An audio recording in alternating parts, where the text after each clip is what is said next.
শুরু করছি বাংলা বলছে। গত এক বছরেরও বেশি সময় ধরে বারংবার চর্চায় উঠে এসেছে এই রাজ্যের নারী সুরক্ষার দিকটা। আরজি কর থেকে শুরু করে কসবা হয়ে এবার দুর্গাপুর, একের পর এক ঘটনায় চলেছে চাপানুতর। একের পর এক প্রশ্ন উঠে এসেছে এ রাজ্যের নারী সুরক্ষা নিয়ে। বিরোধীরা তারা প্রশ্ন তুলেছেন যে মহিলা মুখ্যমন্ত্রীর জমানায় কিভাবে একের পর এক ঘটনা ঘটছে, একের পর এক নেতার বিতর্কিত মন্তব্য তা এই বিতর্কে ঘৃতাহুতি দিয়েছে। আবার একই সঙ্গে শাসক পক্ষ তারা এনসিআরবির ডেটা তুলে ধরে দাবি করছে যে না, পরিস্থিতি এতটা বিপদের নয়, পরিস্থিতি এতটা হতাশাব্যঞ্জক নয়। সাধারণ মানুষ তারা কি মনে করছেন, বিশেষত মহিলারা তারা কি সত্যি মনে করছেন যে কলকাতা বা পশ্চিমবঙ্গের অন্যান্য প্রান্ত সেখানে রাত নামলেই ভয় গ্রাস করছে? সত্যি কি সবাই ইনসিকিউর ফিল করছেন?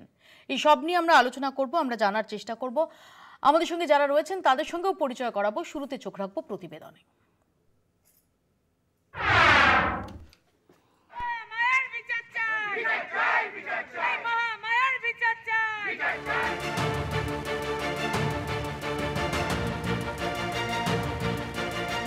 আরজিকর থেকে দুর্গাপুর, নতুন করে গণধর্ষণ কাণ্ডের অভিযোগে ফের উত্তাল রাজ্য রাজনীতি।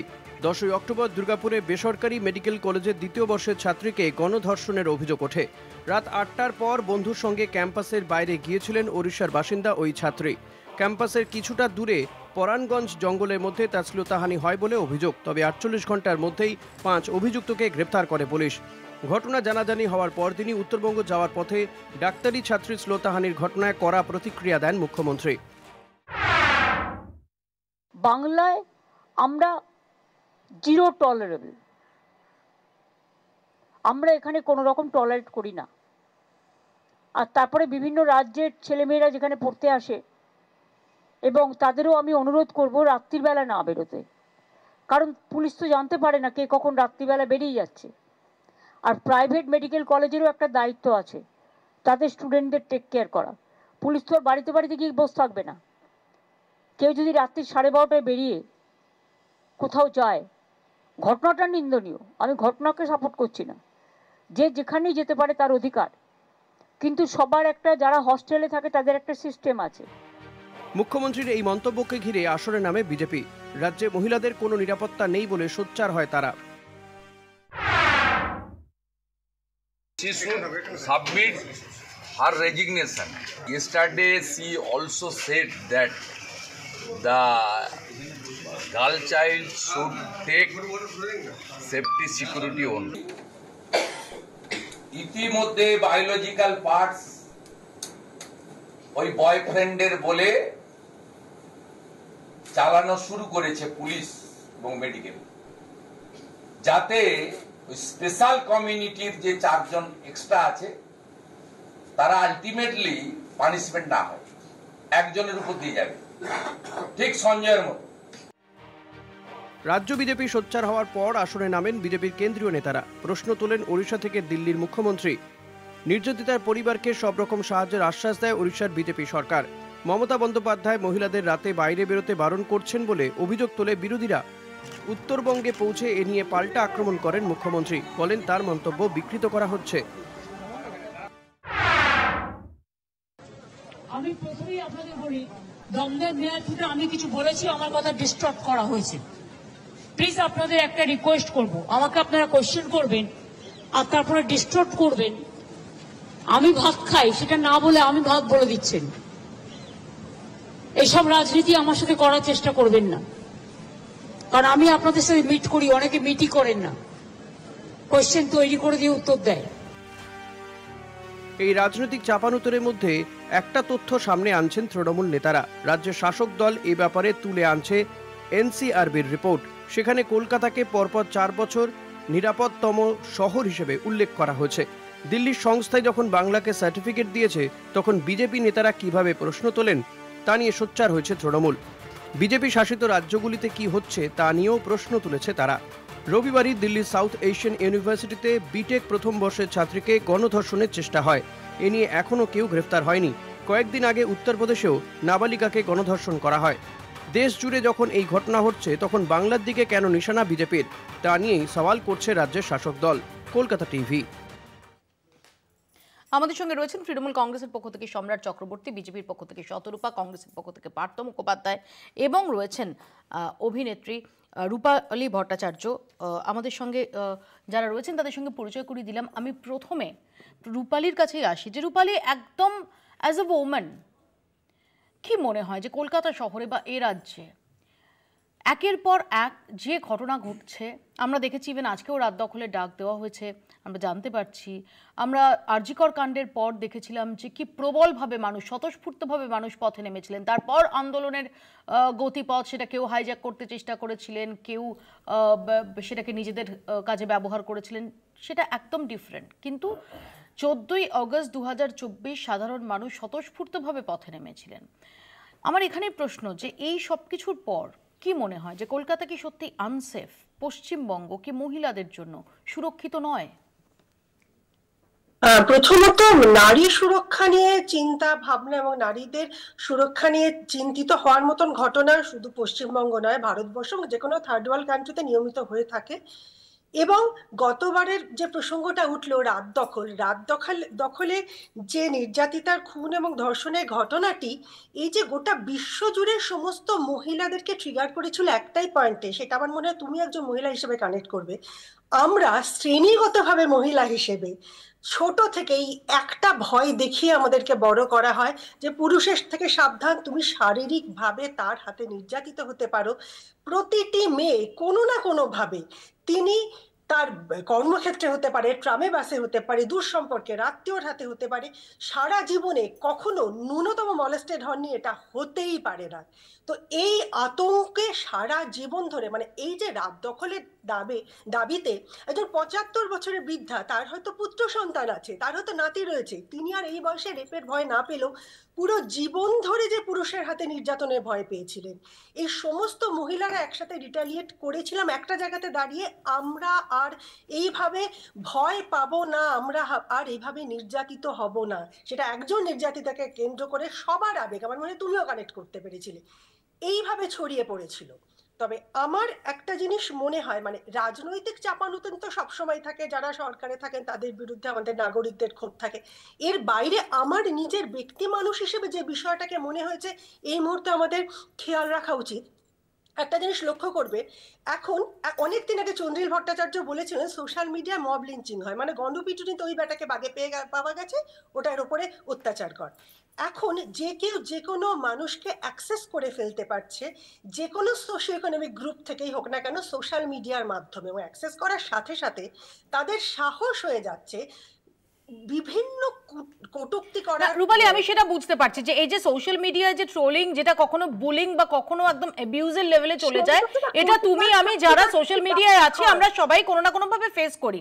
কিন্তু আজকে আমরা নির্দিষ্টভাবে এটাকেও কখনো ইগনোর করা যাবে না, বা এটাকেও কোনোভাবে লঘুভাবে নেওয়া যাবে না, অফকোর্স। কিন্তু আমি এখানে একদম স্পেসিফিক্যালি জানতে চাইছি যে আমি ভার্চুয়াল পার্টটাকে সরিয়ে রেখে, যে যখন রাস্তাঘাটে আমরা বেরোচ্ছি, আমি নিজে রাত্রিবেলা রাত 1টা-1:30টায় আমি ড্রাইভ করে বাড়ি যাই, একলা বাড়ি যাই, আমি নিশ্চিত যে আমার মতো অনেকেই, তোমরাও যখন তোমাদের যেরকম শিফটে তোমাদের শুটিং হয় তারপর তোমরা বাড়ি ফেরো, সত্যি কি ডু ইউ ফিল আনসেফ? এই কথাটা না খুব মানে অদ্ভুত কথা, যার সাথে অপরাধ হয় সে আনসেফ ফিল করে, এবং সেই মুহূর্তে সবাই আনসেফ ফিল করি, আবার সবটা নর্মাল লাইফে চলে আসে, আবার ঘটনা ঘটে, আবার আনসেফ ফিল করি। এই সেফটি আর সেফটি না থাকা, এই পুরোটার সঙ্গে যে প্রসঙ্গটায় আমি এসেছিলাম, এই যে মানুষের মধ্যে, আমি আবারও বলছি, কচু গাছ কাটতে কাটতেই ডাকাত হয়, অপরাধ করে পার পেয়ে যাওয়ার একটা সাহস, সেটা কিন্তু ভার্চুয়াল মিডিয়াতেও হচ্ছে, ভীষণভাবে হচ্ছে। আমাদের মনের মধ্যে কোথাও দৃঢ় বিশ্বাস হয়ে গেছে আমরা যা কিছু করে ফেলতে পারি, তারপরে আমরা পার পেয়ে যেতে পারি। এই বিশ্বাসটা কোথা থেকে হচ্ছে আমি জানি। আমি আসবো রূপালী তোমার কাছে, আমি সম্রাটের কাছে আসি। যে সম্রাট ডেফিনেটলি এনসিআরবি ডেটা যেটা বলছে, বা যেমন বললাম যে রূপালীটা খুব ইন্টারেস্টিং পয়েন্ট বলেছে, যতক্ষণ এই সেফ বা আনসেফ ফিল করার ব্যাপারটা, সেটা না আলটিমেট নয়। আমি এই মুহূর্তে বা এতদিন ধরে আমি খুব সেফ ফিল করছি, মানে আরজিকরের যে চিকিৎসক তিনি কিন্তু সেফ ফিল করেছিলেন বলেই তিনি ওই সেমিনার রুমে তিনি ঘুমিয়ে পড়েছিলেন। আমরা সেফ না ফিল করলে কোথাও ঘুমোতে পারি না, তিনি ওখানে সেফ ফিল করেছিলেন, মনে করেছিলেন যে এখানে কিছু হবে না। কিন্তু চরম নক্কারজনক, চরম মর্মান্তিক, চরম দুর্ভাগ্যজনক ঘটনাটি ঘটে গেছিল। সো আমি সেফ ফিল করছি কি করছি না এটাতে কিছু যায় আসে না। আজকে অবধি সেফ ফিল করছি, কালকে কি হবে আমরা কেউ জানি না। যারাই ভিকটিম হয়েছেন তার আগে অবধি হয়তো সেফই ফিল করছিলেন। কিন্তু এটা দিয়ে কি কোথাও যে এরকম তো গোটা দেশেই ঘটে বা এনসিআরবি ডেটা এটা বলছে, এগুলো দিয়ে কখনো এটাকে কাউন্টার করা যায়? না, যায় না। খুব পরিষ্কারভাবে বলছি, কাউন্টার করা যায় না। কিন্তু কিছু প্রশ্ন থাকে। রূপালী যেখান থেকে শুরু করেছেন সেখানে দাঁড়িয়ে একটা বৃহত্তর সমাজের কথা বলেছেন, যে সমাজ আমাদের রাজ্যের গণ্ডির বাইরে, দেশের গণ্ডির বাইরে বেরিয়ে সারা বিশ্বের সমাজ, যেখানে দেখা যাচ্ছে আমরা বিভিন্ন সময়, মৌপিয়া তুমিও দেখেছো, যে প্রেমিক এবং তার বন্ধুদের নিয়ে মা তার সন্তানকে গণধর্ষণ করাচ্ছে, পিতা তার সন্তানকে গণধর্ষণ করছে, পরকীয়ায় মত্ত মা তার মেয়েকে গণধর্ষণ করাচ্ছে। এই ঘটনা বিশ্বে চলছে। এটা একটা সামাজিক অবক্ষয়। আমাদের প্রতিটা ক্ষেত্রে সমাজে কিছু বিকৃত ক্রামমনস্ক মানুষ ঘুরে বেড়াচ্ছেন যারা এই কাজগুলো করে থাকছেন। আমি আবার বলছি, এটা রাজ্য দেশের সীমানার বাইরে গিয়ে সারা বিশ্বেই পরিলক্ষিত হচ্ছে। এই সমাজের থেকে মুক্ত হতে আমাদেরকে হবে। দ্বিতীয় কথা যেটা আমি বলি, যে একটা রাত দখলের প্রশ্ন আবার এলো, কলকাতার বুকে রাত দখল। আমার প্রশ্ন হচ্ছে, রাত দখল তো সেই দিন হওয়া উচিত ছিল যেদিন চরম পানিশমেন্টের জন্য অপরাজিতা বিলটাকে সরকার সই করল না, বা রাষ্ট্রপতি সই করে ওটাকে আইনে পরিণত করলেন না। ক্যাপিটাল পানিশমেন্ট, ধর্ষণ হলে যাবজ্জীবন কারাদণ্ড, মৃত্যুদণ্ড, গণধর্ষণ হলে যাবজ্জীবন কারাদণ্ড অথবা মৃত্যুদণ্ড, স্পেশাল টাস্কফোর্স, বিশেষ আদালত, এই রকম যে মানে 21 থেকে 36 দিনের মধ্যে বিচার পদ্ধতি, জামিন অযোগ্য ধারায় দাঁড়িয়ে বিচার, এই পদ্ধতিগুলোকে যেদিনকে গ্রহণ করা হলো না, সেদিনকে আজকের দিনে দাঁড়িয়ে যারা যাদবপুরে রাত দখলের ডাক দিচ্ছেন তাদের মনে হয়নি সেই দিনটা প্রয়োজন ছিল রাত দখলের জন্য? এই কথাটা আমি পরিষ্কারভাবে বলতে চাই। আর একটা লাইন বলি, আর শেষ কথাটা হচ্ছে, পশ্চিমবঙ্গে আইনের শাসন চলে। এখানে মনোজিৎ মিশ্র থেকে যে কেউ হোক না কেন, ধর্ষণ হলে তার সাজা হবে হয় জেল নয় ফাঁসি। কিন্তু অন্যান্য জায়গায়, অন্যান্য ক্ষেত্রে ধর্ষকদের প্রশ্রয় দেওয়া হয়, দেশের ক্ষেত্রে এই প্রশ্রয় মারাত্মক হয়ে উঠছে। আমি শতরূপার কাছে আসি। শতরূপা, প্রথমত হচ্ছে আমি এই বক্তব্যগুলোর উত্তর নেব, এবং দ্বিতীয়ত অ্যাজ আ ওম্যান তুমি কি মনে করো সত্যিই কি পশ্চিমবঙ্গে, এবং আমি জানি যে তুমি নিজেও খুবই স্বাধীন চেতা একজন মহিলা, তুমি কি মনে করো সত্যিই কি সুরক্ষিত বোধ করার ক্ষেত্রে আমরা কোথাও থমকাচ্ছি, আমরা সংশয় এসে গ্রাস করছে আমাদের? মুপিয়া, এই নিয়ে তোমার সঙ্গে আমার এইটা নিয়ে খুব সম্ভবত তৃতীয় আলোচনা, এইটা মানে not in this situation, but মহিলাদের সুরক্ষা, সম্মান ইত্যাদি ইত্যাদি নিয়ে আমি প্রত্যেকবারই বলেছি যে আনফর্চুনেটলি, এবং এটা অত্যন্ত দুঃখে এবং অভিমানে আমি কথাটা বলছি, যে মহিলাদের ওপর সম্মানহানি, লাঞ্ছনা, রেপ, মারধর, এটা বোধহয় এখনও সমাজ থেকে যায়নি তো বটেই, এটা আরও বোধহয় বৃহৎ আকারে মানে সামনে আছে, ম্যানিফেস্টেশন হচ্ছে, because of social media, because of more awareness, বিভিন্ন কারণে। তো সেজন্য তোমার এই প্রশ্নের আমি এক কথায় উত্তর দিতে পারবো না। আমি, তুমি, আমাদের মতন মহিলারা যে কোনো সিচুয়েশনে আমরা নিজেরা আমাদের সুরক্ষা করতে জানি, কিন্তু অনেকে সেটা জানে না। তো এখানে আবার আই বেগ টু ডিফার। এই কথাটা যখন আমরা বলছি যে অনেকে জানে না, তখন আসলে যিনি ভিকটিম তাকে আমরা দুর্বল করে দিচ্ছি। এক সেকেন্ড, আমি মনে করছি যে আমি এমপাওয়ার্ড, আমি সেটা কাউন্টার করতে পারি, যিনি ভিকটিম তিনি কাউন্টার করতে পারেন না। এই জায়গাটাও কিন্তু বলার কোনো টেস্টেড কোনো পরিস্থিতি হয়নি, প্রথমত। দ্বিতীয়ত আমি কোনো ভিকটিমের কোনো জায়গায় ন্যূনতম তিনি এমপাওয়ার্ড না, বা তিনি কিঞ্চিত দুর্বল, এই ভাবনাটাকেই আমি প্রশ্রয় দিতে নারাজ। ঠিক আছে, এমন হতে পারে তিনি আমাদের থেকে অনেক বেশি এমপাওয়ার্ড, এমন হতে পারে তিনি আমাদের থেকে অনেক বেশি শক্তিশালী, mentally and physically strong, but that does not mean যে তাকে 100% একদম আমি তোমার সঙ্গে এখানে একমত, কিন্তু আমি this is a completely different debate. কিন্তু তা সত্ত্বেও আমি একটু প্রথমে রূপালীর কথা টেনে বলি। প্রথম কথাটাই ও বললো Bharatvarsha third world country, Bharatvarsha এই মুহূর্তে থার্ড ওয়ার্ল্ড কান্ট্রি নয়, এটা ডেটা প্রোভাইড, আমি জাস্ট একটা ক্ল্যারিফাই করে দিলাম। দ্বিতীয়ত ও বলল যে 85 বছরের মহিলাদের সত্যি হয়তো রেপ হয় না, কিন্তু তাদের যে অবমাননা হয় না সেটা তুমিও জানো আমিও জানি। নিমতার ঘটনা একটা জাস্ট কেস ইন পয়েন্ট, যেখানে অত্যন্ত বৃদ্ধ মহিলাকে এমন পেটানো হয়েছিল, আমি জানি না তার শারীরিক আর কি হয়েছিল, আমি সেটা নিয়ে ঢুকতেও চাই না, কিন্তু সেটাও একেবারে নির্বিকারভাবে শাসক দল বলে দিল ওটা নিজেদের মধ্যে ঘটনা।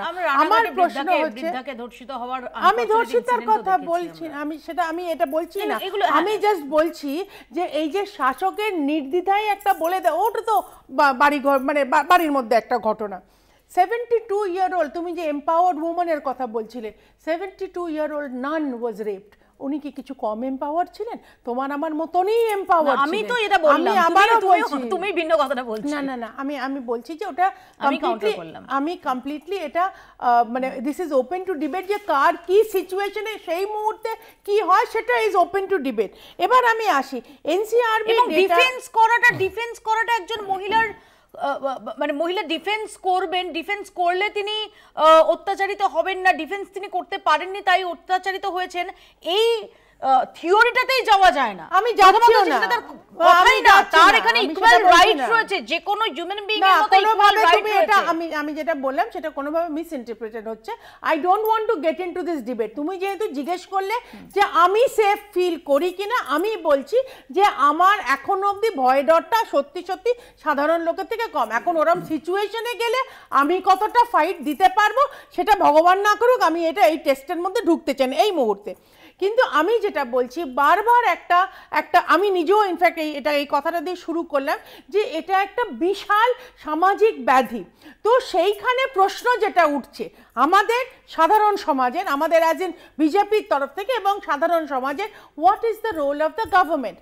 আজকে যখন আমি জানি যে সামাজিক ব্যাধি এই আকারে পৌঁছে গেছে, তাহলে শাসক দলের উচিত এক্সাম্পলারি পানিশমেন্ট দেওয়া। নয় তো আমরা দেখছি যে বিভিন্ন রকমের সামাজিক ব্যাধি যারা করছে, সে যারা সিমেন্ট বালি সুরকি সব খাচ্ছে তারাও, এবং যারা রেপ করছে মহিলাদের অপমান করছে তারাও একেবারে রীতিমতো। আমি এই পয়েন্টে আসবো, আমি তার কাছে যাই, খুব সংক্ষেপে পার্থদার কাছে যাব। পার্থদা, দেখুন, সমস্যাটা হচ্ছে যে আমরা তো মানুষ মনে করি না, আমরা বলি মহিলা। যে মহিলাকে মহিলা করে রেখে দেওয়া, তাকে আমরা মানুষ বলে ধর্তব্যের মধ্যে আনি না, এইটা সমাজের প্রত্যেকটা স্তরে এমন গভীরভাবে প্রথিত হয়ে গেছে। বিজেপির প্রতিনিধি এক্ষুনি বললেন যে সরকার কি ব্যবস্থা নেবেন। আপনাদের আরএসএসের যিনি প্রধান, তিনি নারীদের সম্বন্ধে কি বলেছেন? যে মহিলাদের কাজ হচ্ছে রান্নাবান্না করা, সন্তান উৎপাদন করা, বাইরে কাজ করা তাদের কথা নয়। এটা তিনি মোহন ভাগবত বলেছেন। কি ব্যবস্থা নিয়েছে সরকার তার বিরুদ্ধে?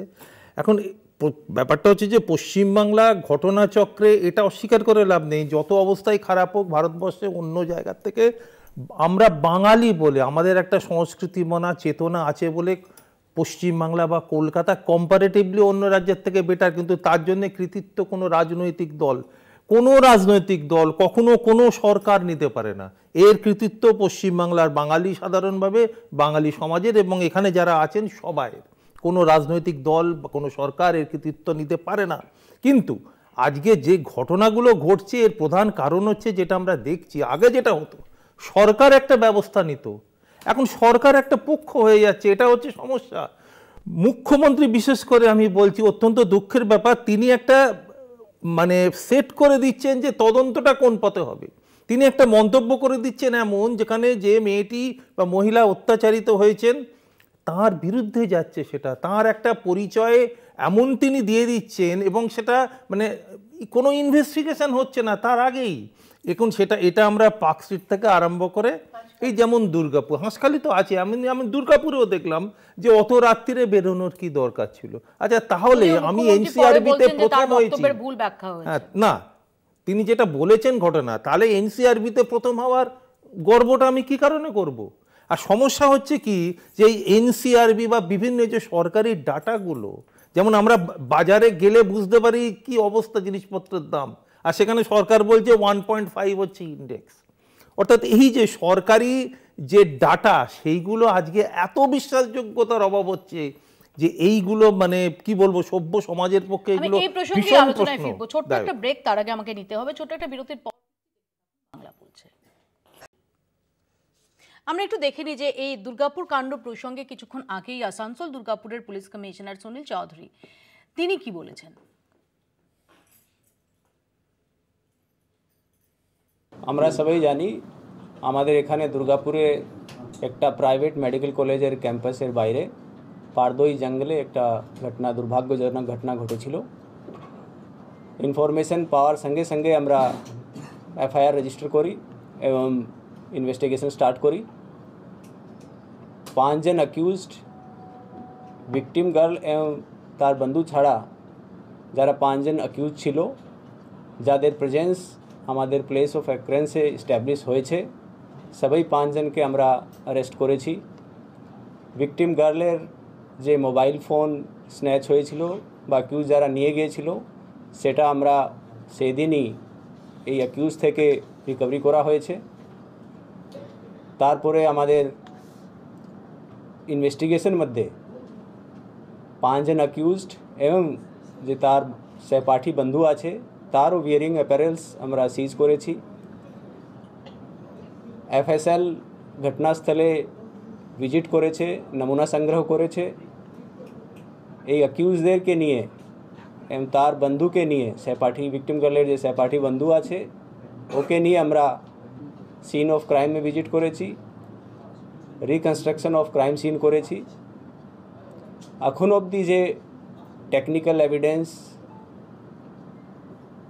পাওয়া গেছে এবং যে ভিকটিমের স্টেটমেন্ট আছে, ভিকটিমের যে স্টেটমেন্ট আছে তার অনুযায়ী একজন অ্যাকিউজড ধর্ষণ করেছে।